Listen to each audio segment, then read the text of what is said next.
నువ్వు అందమైన గవిస్తూ కదా. అవును, మన ఎండుకొండల పూజ రూమ్లో పెట్టి పూజలు చేయంగా మనకు ఆడబాలు జన్మించినది దేవా. చాలా సంతోషమైనది, చాలా సంతోషమైనది.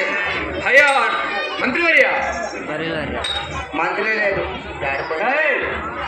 ఇదిగో నేను నా భార్య ఇరువురు సేరి ఈ దేవలోకం విడిసి భూలోకము పోయి గంగలో స్నానం ఆడి పైకి లేవగానే నా జుట్టలో ఒక గవ సేరినది. ఆ గౌని ఎత్తుకోపోయి కైలాసములో పూజా గదిలో పెట్టి పూజలు చేయగా మాకు ఒక ఆడి బాల జన్మించినది. ఆడి బాలకు నామ కీర్తనాలు చేయగలరు దూరపాలక. బ్రాహ్మణి పిలిపి అప్ప, ఆవిడ పిలిపించిన దూరపాలక. పిలిపి అప్ప.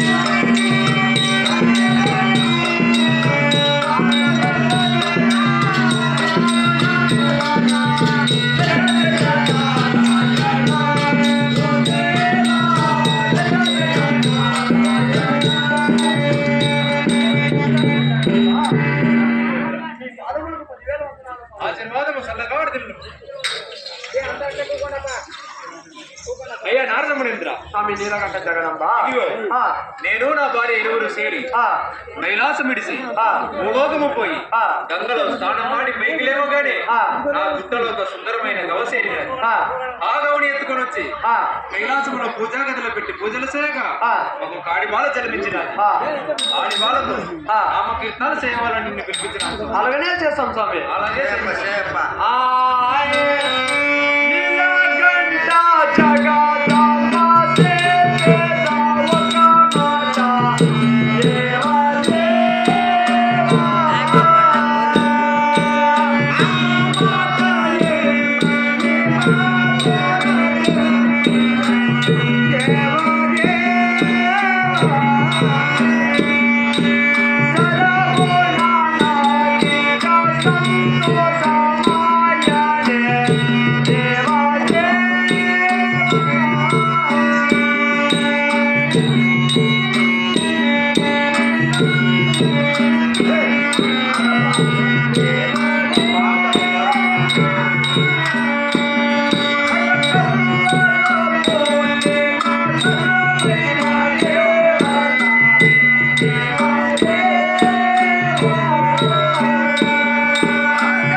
భూలోక మాత ఆ. గవ్వలో పుట్టిన ఆ. ఘనమైన దేవత ఆ. రేవులో పుట్టిన ఆ. రేణుక ఎల్లమ్మని కూడా నామం రాసేసాం చాలా సంతోషమైనది స్వామి. నీలకంఠ జగదంబ ఏ నారద- మీ బాల ఇంకా ఎంత అందంగా ఉండదు తెలుసు ఎంత అందముగా ఉన్నది తెలుపు. అలాగనే చెప్తాను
స్వామి నారదమునీంద్ర. మీ ఆడిపాలకి ఆ. ఆడి పాటలు కూడా పాడినాం స్వామి నీలకంఠ జగదంబ చాలా సంతోషమైనది ఇక స్వామి. పోయి వచ్చేద్దాం నీలకంఠ అలాగే కాని స్వామి. అలాగనే కాదు చల్లగా పోయి శ్యామల